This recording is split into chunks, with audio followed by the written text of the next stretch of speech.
1,000 Deaths by Jack London. I had been in the water about an hour, and cold, exhausted, with a terrible cramp in my right calf. It seemed as though my hour had come.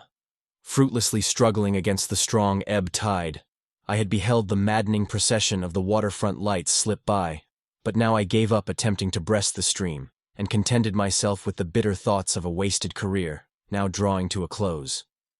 It had been my luck to come of good English stock, but of parents whose account with the bankers far exceeded their knowledge of child nature and the rearing of children. While born with a silver spoon in my mouth, the blessed atmosphere of the home circle was to me unknown. My father, a very learned man and a celebrated antiquarian, gave no thought to his family, being constantly lost in the abstractions of his study, while my mother, noted far more for her good looks than her good sense, sated herself with the adulation of the society in which she was perpetually plunged. I went through the regular school and college routine of a boy of the English bourgeoisie, and as the years brought me increasing strength and passions, my parents suddenly became aware that I was possessed of an immortal soul, and endeavored to draw the curb. But it was too late. I perpetrated the wildest and most audacious folly, and was disowned by my people, ostracized by the society I had so long outraged, and with the £1,000 my father gave me, with the declaration that he would neither see me again nor give me more, I took a first-class passage to Australia. Since then, my life had been one long peregrination, from the Orient to the Occident, from the Arctic to the Antarctic, to find myself at last, an able seaman at 30, in the full vigor of my manhood, drowning in San Francisco Bay because of a disastrously successful attempt to desert my ship. My right leg was drawn up by the cramp, and I was suffering the keenest agony. A slight breeze stirred up a choppy sea, which washed into my mouth and down my throat, nor could I prevent it. Though I still contrived to keep afloat, it was merely mechanical, for I was rapidly becoming unconscious. I have a dim recollection of drifting past the seawall, and of catching a glimpse of an upriver steamer's starboard light. Then everything became a blank. I heard the low hum of insect life, and felt the balmy air of a spring morning fanning my cheek. Gradually, it assumed a rhythmic flow, to whose soft pulsations my body seemed to respond. I floated on the gentle bosom of a summer's sea, rising and falling with dreamy pleasure on each crooning wave. But the pulsations grew stronger, the humming louder, the waves larger, fiercer. I was dashed about on a stormy sea. A great agony fastened upon me. Brilliant, intermittent sparks of light flashed athwart my inner consciousness. In my ears there was the sound of many waters, then a sudden snapping of an intangible something, and I awoke. The scene, of which I was protagonist, was a curious one. A glance sufficed to inform me that I lay on the cabin floor of some gentleman's yacht, in a most uncomfortable posture. On either side, grasping my arms and working them up and down like pump handles, were two peculiarly clad, dark-skinned creatures. Though conversant with most aboriginal types, I could not conjecture their nationality. Some attachment had been fastened about my head, which connected my respiratory organs with the machine I shall next describe. My nostrils, however, had been closed, forcing me to breathe through my mouth. Foreshortened by the obliquity of my line of vision, I beheld two tubes, similar to small hosing but of different composition, which emerged from my mouth and went off at an acute angle from each other. The first came to an abrupt termination and lay on the floor beside me. The second traversed the floor in numerous coils, connecting with the apparatus I have promised to describe. In the days before my life had become tangential, I had dabbled not a little in science, and, conversant with the appurtenances and general paraphernalia of the laboratory, I appreciated the machine I now beheld. It was composed chiefly of glass, the construction being of that crude sort which is employed for experimentative purposes. A vessel of water was surrounded by an air chamber, to which was fixed a vertical tube, surmounted by a globe. In the center of this was a vacuum gauge. The water in the tube moved upwards and downwards, creating alternate inhalations and exhalations, which were in turn communicated to me through the hose. With this, and the aid of the men who pumped my arms so vigorously, had the process of breathing been artificially carried on, my chest rising and falling and my lungs expanding and contracting, till nature could be persuaded to again take up her wonted labor. As I opened my eyes, the appliance about my head, nostrils, and mouth was removed. Draining a stiff 3 fingers of brandy, I staggered to my feet to thank my preserver, and confronted my father. But long years of fellowship with danger had taught me self-control, and I waited to see if he would recognize me. Not so. He saw in me no more than a runaway sailor and treated me accordingly. Leaving me to the care of the blackies, he fell to revising the notes he had made on my resuscitation. As I ate of the handsome fare served up to me, confusion began on deck, and from the chantés of the sailors and the rattling of blocks and tackles I surmised that we were getting under way. What a lark! Off on a cruise with my recluse father into the wide Pacific. Little did I realize, as I laughed to myself, which side the joke was to be on. Had I known, I would have plunged overboard and welcomed the dirty forecastle from which I had just escaped. I was not allowed on deck till we had sunk the Farallones and the last pilot boat. I appreciated this forethought on the part of my father and made it a point to thank him heartily in my bluff seaman's manner. I could not suspect that he had his own ends in view, in thus keeping my presence secret to all save the crew. He told me briefly of my rescue by his sailors, assuring me that the obligation was on his side, as my appearance had been most opportune. He had constructed the apparatus for the vindication of a theory concerning certain biological phenomena, and had been waiting for an opportunity to use it. "You have proved it beyond all doubt," he said, then added with a sigh, "but only in the small matter of drowning." But, to take a reef in my yarn, he offered me an advance of £2 on my previous wages to sail with him, and this I considered handsome, for he really did not need me. Contrary to my expectations, I did not join the sailor mess forward, being assigned to a comfortable stateroom and eating at the captain's table. He had perceived that I was no common sailor, and I resolved to take this chance for reinstating myself in his good graces. I wove a fictitious past to account for my education and present position, and did my best to come in touch with him. I was not long in disclosing a predilection for scientific pursuits, nor he in appreciating my aptitude. I became his assistant, with a corresponding increase in wages, and before long, as he grew confidential and expounded his theories, I was as enthusiastic as himself. The days flew quickly by, for I was deeply interested in my new studies, passing my waking hours in his well-stocked library, or listening to his plans and aiding him in his laboratory work. But we were forced to forego many enticing experiments, a rolling ship not being exactly the proper place for delicate or intricate work. He promised me, however, many delightful hours in the magnificent laboratory for which we were bound. He had taken possession of an uncharted South Sea island, as he said, and turned it into a scientific paradise. We had not been on the island long before I discovered the horrible mare's nest I had fallen into. But before I describe the strange things which came to pass, I must briefly outline the causes which culminated in as startling an experience as ever fell to the lot of man.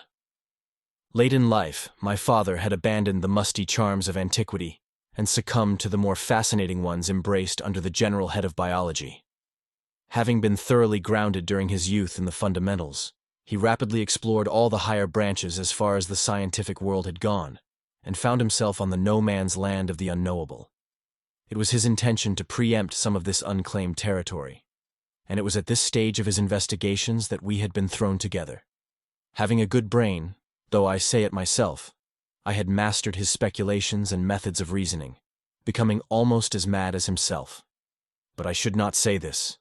The marvelous results we afterwards obtained can only go to prove his sanity.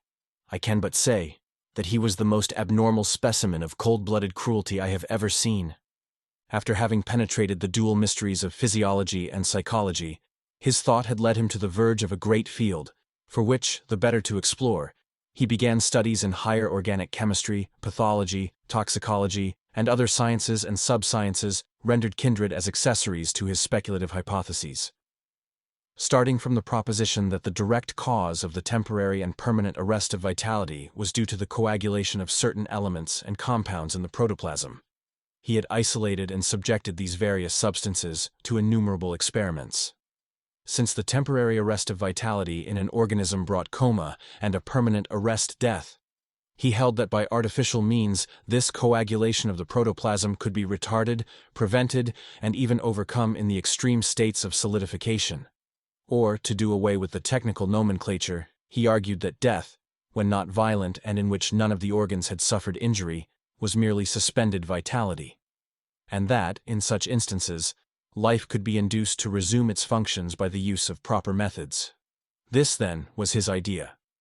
To discover the method, and by practical experimentation prove the possibility, of renewing vitality in a structure from which life had seemingly fled. Of course, he recognized the futility of such endeavor after decomposition had set in. He must have organisms which but the moment, the hour, or the day before, had been quick with life. With me, in a crude way, he had proved this theory. I was really drowned, really dead, when picked from the water of San Francisco Bay. But the vital spark had been renewed by means of his aerotherapeutical apparatus, as he called it. Now to his dark purpose concerning me. He first showed me how completely I was in his power. He had sent the yacht away for a year, retaining only his 2 blackies, who were utterly devoted to him. He then made an exhaustive review of his theory and outlined the method of proof he had adopted, concluding with the startling announcement that I was to be his subject. I had faced death and weighed my chances in many a desperate venture, but never in one of this nature. I can swear I am no coward, yet this proposition of journeying back and forth across the borderland of death put the yellow fear upon me. I asked for time, which he granted, at the same time assuring me that but the one course was open. I must submit. Escape from the island was out of the question. Escape by suicide was not to be entertained, though really preferable to what it seemed I must undergo. My only hope was to destroy my captors. But this latter was frustrated through the precautions taken by my father. I was subjected to a constant surveillance, even in my sleep being guarded by one or the other of the blacks. Having pleaded in vain, I announced and proved that I was his son. It was my last card, and I had played all my hopes upon it. But he was inexorable. He was not a father, but a scientific machine. I wonder yet how it ever came to pass that he married my mother or begat me, for there was not the slightest grain of emotion in his makeup. Reason was all in all to him, nor could he understand such things as love or sympathy in others, except as petty weaknesses which should be overcome. So he informed me that in the beginning he had given me life, and who had better right to take it away than he. Such, he said, was not his desire, however. He merely wished to borrow it occasionally, promising to return it punctually at the appointed time. Of course, there was a liability of mishaps, but I could do no more than take the chances, since the affairs of men were full of such.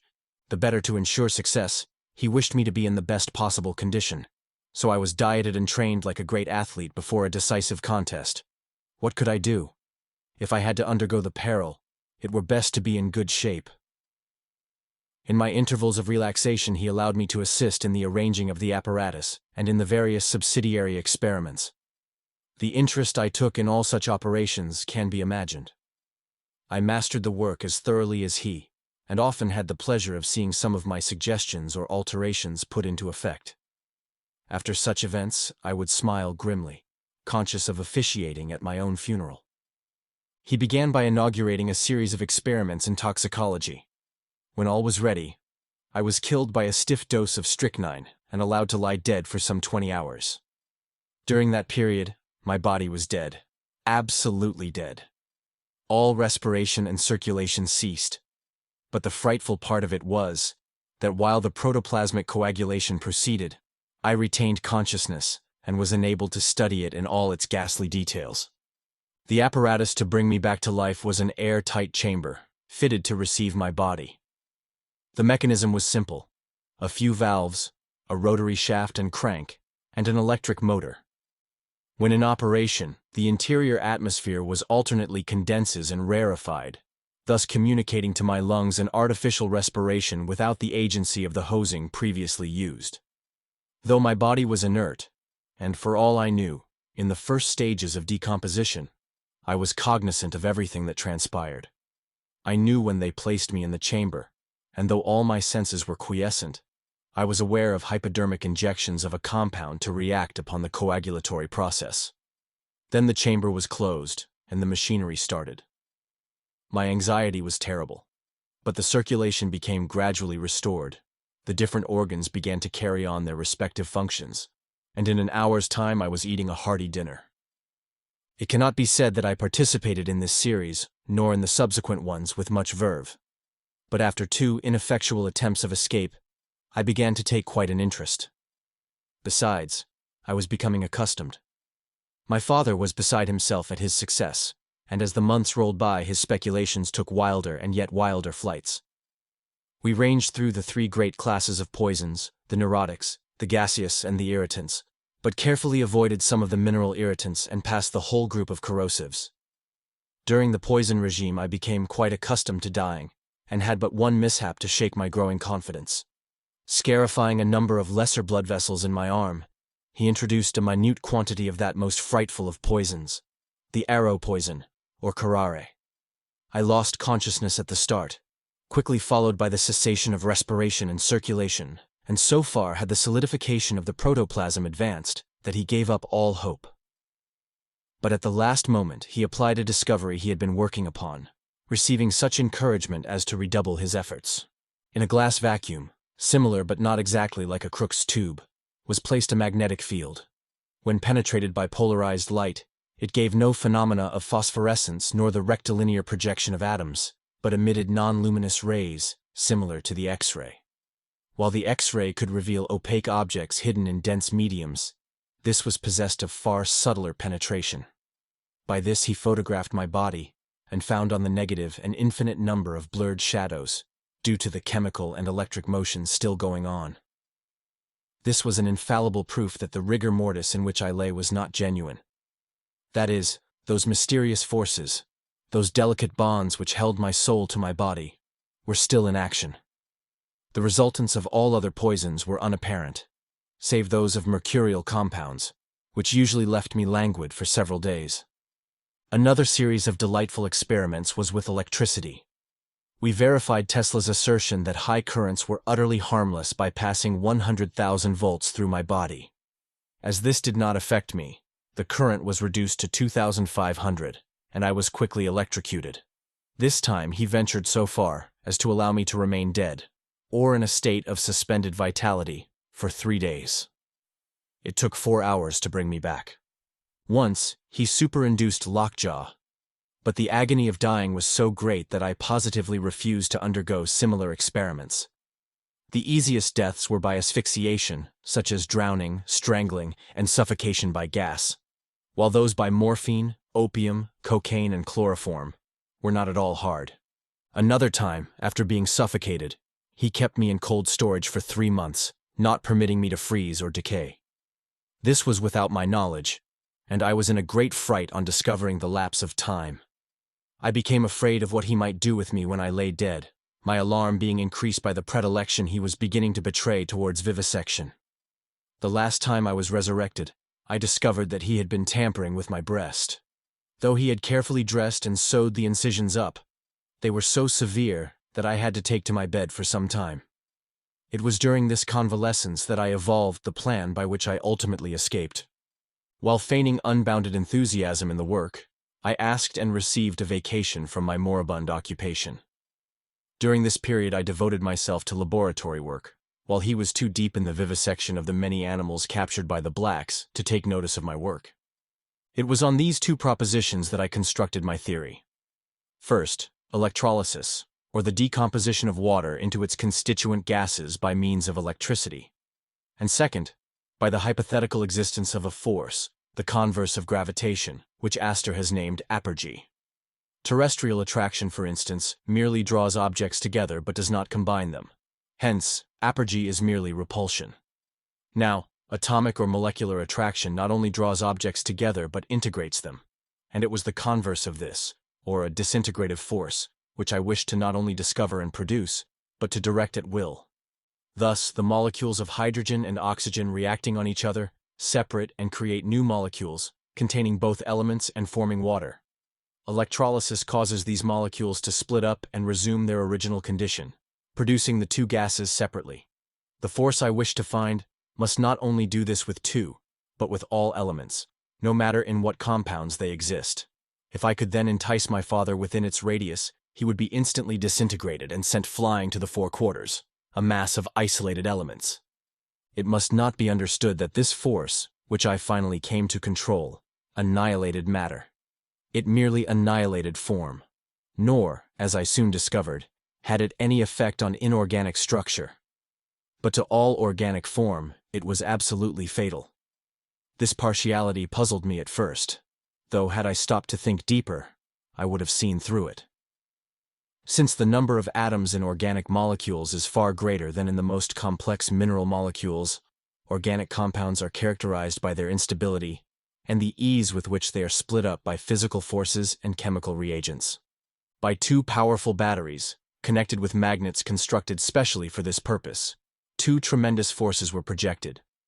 Considered apart from each other, they were perfectly harmless, but they accomplished their purpose by focusing at an invisible point in mid-air.